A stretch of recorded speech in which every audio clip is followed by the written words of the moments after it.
Alright, we are back. This is Rob and Matt. We're playing Final Fantasy VII. We're doing episode number 5. Yes.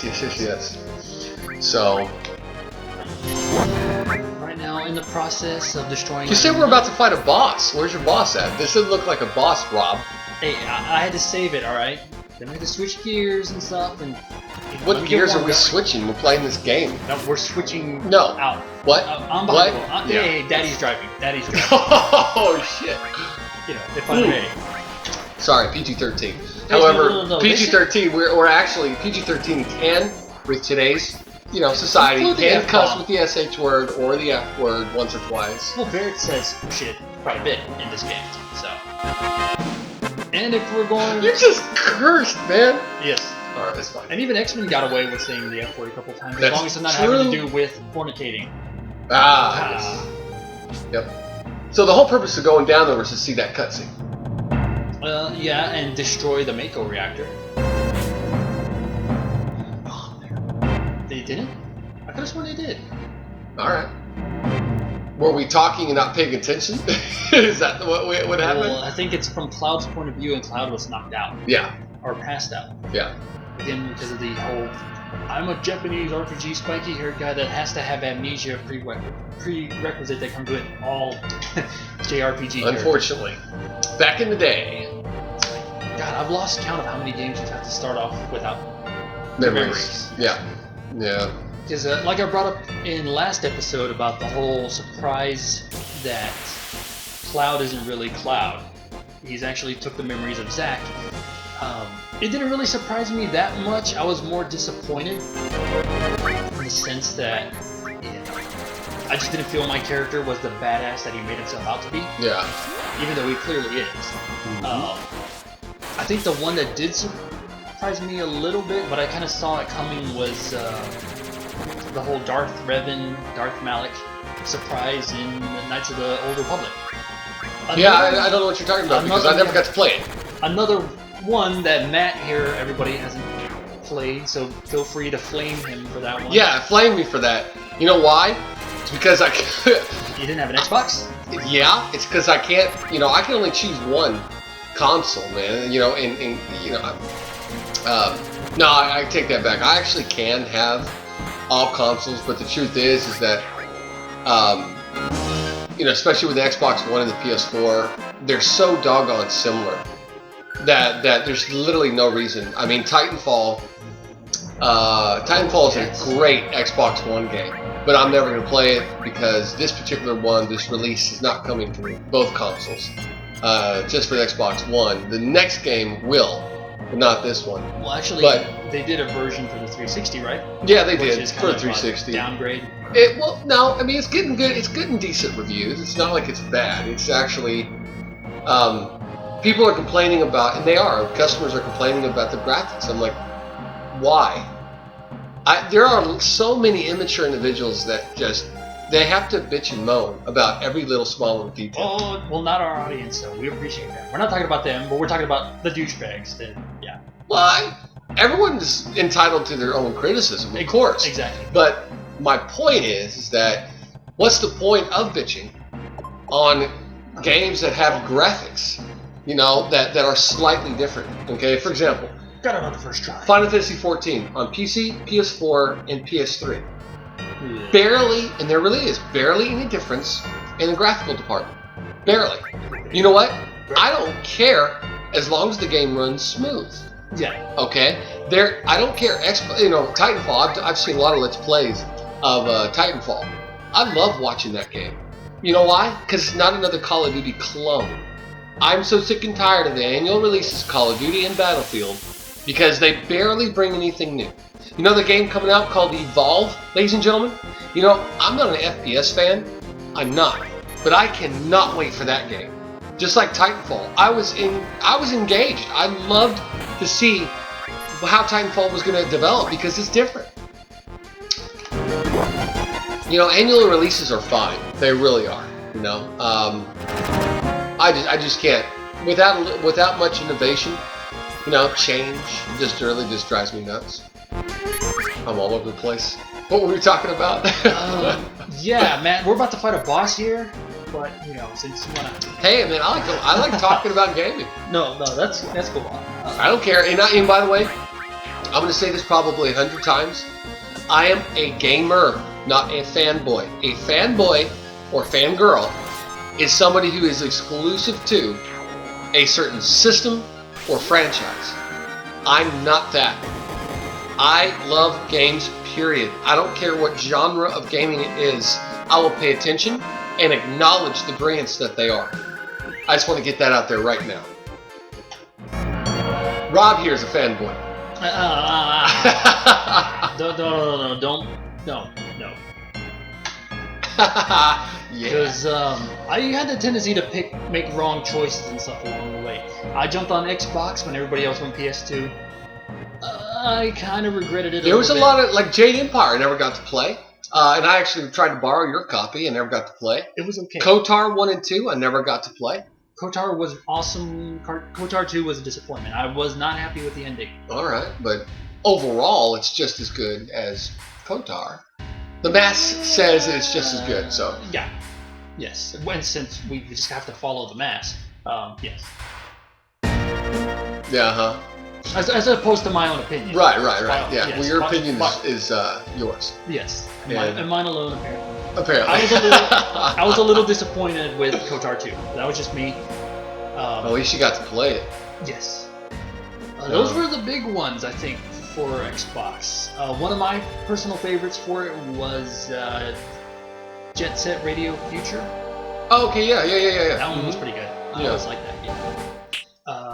But I wasn't a big fan of Jet Grind Radio. That was a Dreamcast one, but they recently re-released it for the PS3. Yeah. Couldn't get into it. Wasn't digging it. Did you ever get into? Oh wait, Halo. And I'm sorry if I offend anybody, but Halo was Xbox, right? Yes. Yes. Okay, the first one, right? Nope. Well, yes. First and second. I think so. Yeah, first and second, and Halo 3 was Xbox 360. Okay, so. Envious. I wanted to play Halo. I really did, but I didn't have an Xbox. Well, I'm gonna piss off a lot of people here because I've played a little bit, but I've yet to play an actual Halo game. I've done some PvP online, whatever. But yeah, it's sad. I just could never get into it. I think it was one of those things where I didn't jump on the bandwagon at the beginning. Yeah. It kind of just left without me. Bro. So, yeah, it's sad, I know. And if I had a 360, maybe I might try it, but I don't. Yeah. I mean, unless they want to send me a free 360. You just got jacked 100, dude, over 100 HP, you just got jacked. Well, the boss is a little tough, okay? No, you just... And, I'm just kidding. Yeah. Well, I'm saying I'm doing a lot better compared to episode 1 when I almost got my ass handed to me by the very first boss of the game. Everybody can go back and re-watch them if they wanted to see that, because I wasn't paying attention. I think I was too busy being distracted by Matt. Well, that's okay. You pay attention, I'll talk. Wow. I'll go back. Let's watch this guy. And shot down by Matt. Oops, my bad. No, let's go back a little bit to a little bit of the history of gaming. Who has the money and time to keep up with PlayStation, Microsoft? I'm sorry, I'm going to go back. Sony, Microsoft, PC Gaming, and Nintendo. Who has time and money for all at once? Unless you're extremely wealthy and you have no job, then you have the time. But that's it. I mean, that's why I couldn't have an Xbox. PlayStation came out in '95. Well, duh, I got that first. I'm a Nintendo and PlayStation. That's where I was doing. I could not afford, in terms of money and time, to get an Xbox, so I never got one. Well, I mean, I had a PlayStation. I just got the PlayStation 2. Well, for those two generations, that was perfectly fine. There was no need to get anything else, really. And that's when things started to get really condensed. They were getting to the point where, the Xbox 360 and PS3 were so unbelievably similar, and how games are designed, that it just really didn't matter about the Xbox 360 unless you had exclusives. Granted, gotta be honest, man. Rob, the Xbox community, Xbox Live, And that generation, Xbox killed it. They did an awesome job for the online community versus Sony's PS3. I'm sorry, Sony fanboys, but it's true, and you know it. You know, they beat you on that. That's the way it goes. But now I think it's so doggone similar with the new next-gen releases that there's just no point. I don't have an Xbox One because Microsoft is forcing me to buy Kinect. And ladies and gentlemen, how many games are really using the Kinect? Now I know that Kinect Sports Rivals just came out, right, for the Xbox One. But how many? There's not really that much to significantly make me want to spend an extra $100 for the Xbox One, you know, versus the price of the PS4. And sales are showing that. 7.1 PS4s are sold as of right now, 7.1, and like 4.1 or 4.2 of the Xbox Ones. Did I say that right? I said that wrong, didn't I? I did. I kind of messed it up. You lost me. 7.1 PS4 sold and about 4.1, 4.2 Xbox One sold. And both are slowing down now. Each month that goes by, they are slowing down, but they really are selling 2 to 1. PS4s are. And there's reason for that.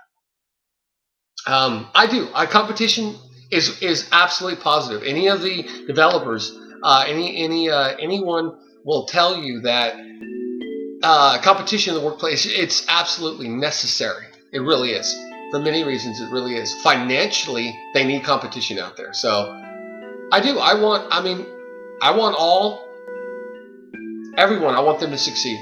Valve, I want them to succeed. I want the the headsets, so 3D headsets coming out. Oculus. Project Morpheus from Sony and what do you call it? What's Valve? Question mark. All right. Well, anyway, so I'm sure they can tell us. Y'all mention it in the comments, but I'm just saying. You know, Matt needs some schooling, so put him in his place. Yeah. So.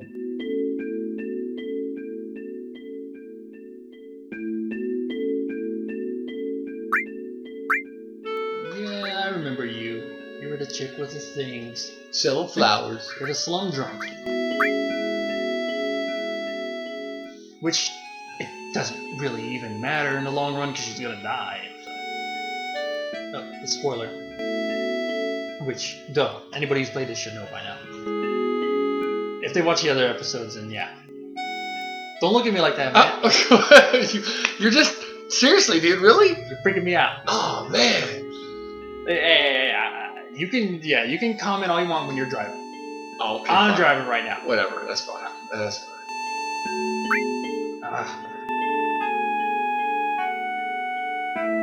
Do the models ever bother you in this game? I know some people kind of freaked out.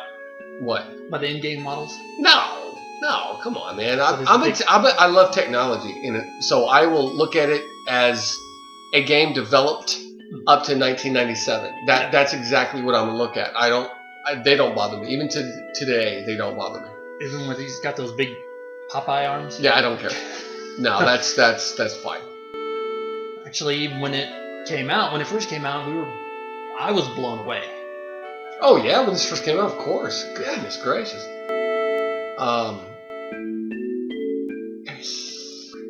Should we go with the American or Japanese version? Ooh, Japanese. Do Japanese. So what was that? TH? Mm-hmm. Good call.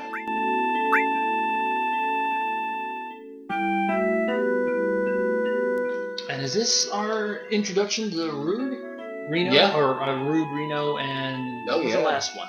Oh, crap. This is our introduction. Well, I think we only meet Reno right now. Which are actually pretty funny. They're the comic relief in Advent Children. Oh, yeah. Which they're pathetically underpowered compared to Laws and, the brothers. Sephiroth's brothers.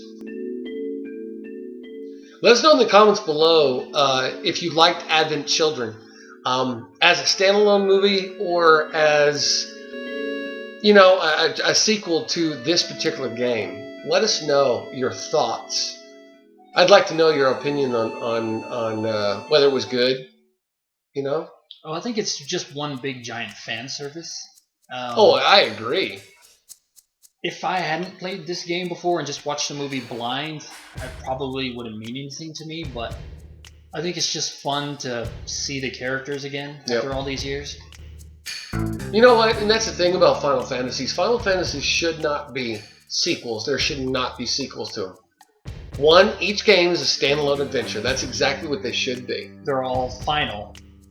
Right. And that's where it started. In fact, the president said that, 2 decades ago at least, something like around there. He's like, that's almost 30? Yeah, almost 30. He goes, that's the point of Final Fantasy. Each game is a separate adventure. And, well, I guess times change because they didn't do that with 10.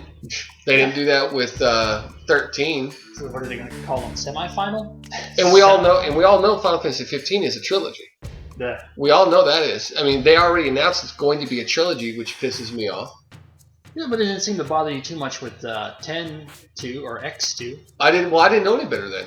You know, I was just playing the games without knowledge of the history of the franchise. So what you're saying is Square-Enix sold out.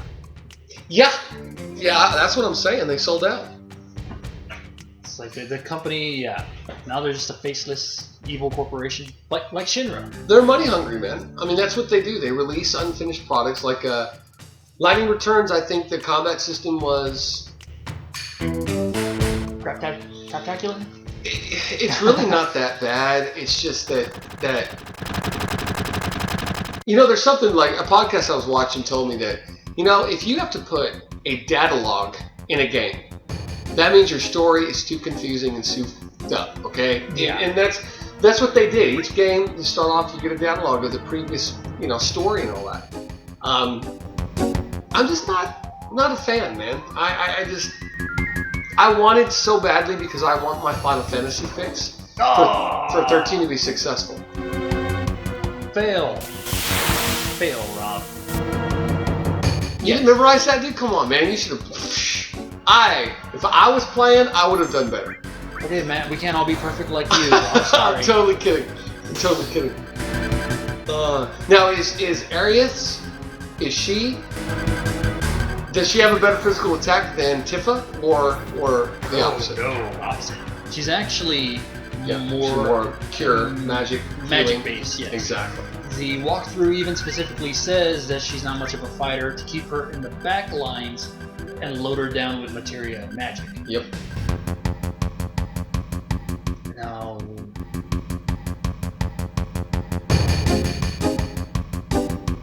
okay, let's see if I won't screw this one up. Okay, Matt, which one is it? Is it this one? Is it this barrel? The top one, most likely. This one. Okay. If you're wrong... Oh yeah! I'm right! Alright, nice. Alright. I should have memorized this. But odds are, since I screwed up the first one, I'm probably going to most likely screw up this last one. I don't know. They should, yeah. I mean...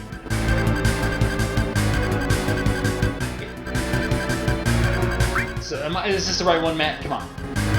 Choose, Ron. Alright, fine, screw it. There you go. Alright! I got one. It's So loud. And of course... It's an RPG. Yeah, random battles. That's kind of one of the things I don't miss anymore. Oh yeah, it was, and this is kind of in the same topic of actual Final Fantasy. Bravely Default. I started the game again. Here we go. I know, okay. But I just want to give a little shout out to everybody. Play it. Bravely Default is what Final Fantasy 13 should have been, and I'm not the only person that thinks that. I need to play it. Bravely Default, very good game. And I think what I screwed up on is I changed the encounter rate. Because you can in this game. That game you can actually change the encounter rate. To go to 0 encounters or all the way. You can just get every 2 steps you'll get in a fight. But I think because I did that, it messed up the UI. I think it messed up the AI. And it really made the game ridiculously hard. And impossible for me to beat, and I think that's what happened. But anyway, I'll find that out. Otherwise, I've played over 200 hours on that game, and I absolutely adore it. And I still can't stop playing it, so... it reminds me of old school JRPGs, you know, from the Super NES era. They are difficult, they're designed that way, and each boss you get to, usually you have to strategize differently to beat them. So, you know, it's good. Or, you know, just be a better player. Yeah. You know, and sometimes, you know, and actually it's highly possible that my intelligence in the matter, it's just not good enough. I just can't beat the game because I can't find out a way to beat it. And that happens to everyone. Every single person can run into that. It's the way it goes. But I did. I had an immense amount of fun with it. You're not letting the people viewing this read that. Oh. Sorry. You know, that's something you got to do, you know. My bad. Yeah, because they're not always going to listen to us. They're going to zone out and go, "I won't read this. I don't want to listen to you." Sorry, Matthew, with your annoying voice. I mean, I'm going to have people thinking that, so it's okay. Sorry, and I tend to speed read, and especially if I know Me too. Dialogue pretty well, I will zoom through it. So, okay, my bad. Everybody can yell at me about that one. I can't wait until we get out of Midgard, dude.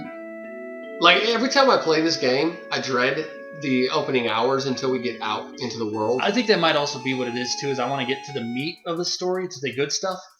But you do have a lot of this running around through... Especially that town that's coming up soon. Oh. That you have to...